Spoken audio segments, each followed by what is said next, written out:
narsa, ya'ni lokal muvaffaqiyatsizliklar, lekin bu lokal emas, bu anchagina global.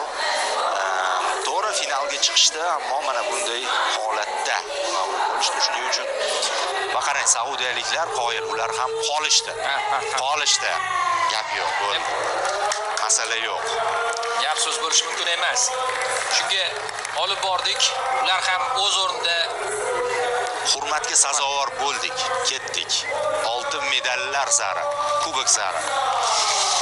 Muhammad Hakimov, Mo'minxon Bahodirxonov, Miraziz Abdukarimov, Sadriddin Hasanov, Nurbek Sarsenbayev, Muhammad Habibullayev, Sayfiddin Sodiqov, Muhammadali Musaxonov, Abubakir Shukurullayev, Azizbek Erembetov,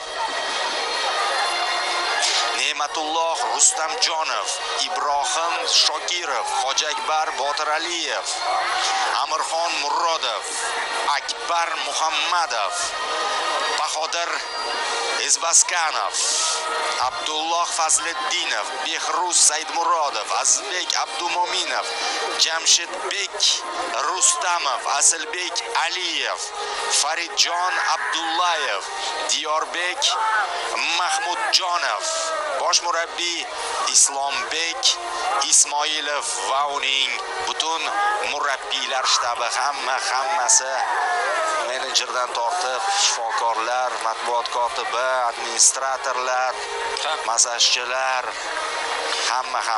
Butun jamoa, butun O'zbekiston futbol assotsiatsiyasi, butun o'zbek futboli uchun yangi muhim g'alaba, yutuq, titul bo'lmoqda do'stlar. Uning atrofida ishlagan, mehnat qilgan, katta-yu kichik kim bo'lsin, sharoit yaratgan, imkon bergan, maydonda yugurgan, maydon chetida bo'lgan barcha Bahodirxonov sardorimiz taxti medalni, kubok shu yerda va hozir Mo'minxon oldi. O'zbekiston Osiyo chempioni! Do'stlar, birga ko'rdik. Muborak bo'lsin barchangizga. tabriklaymiz. Chin dildan super turnir o'tkazishdi.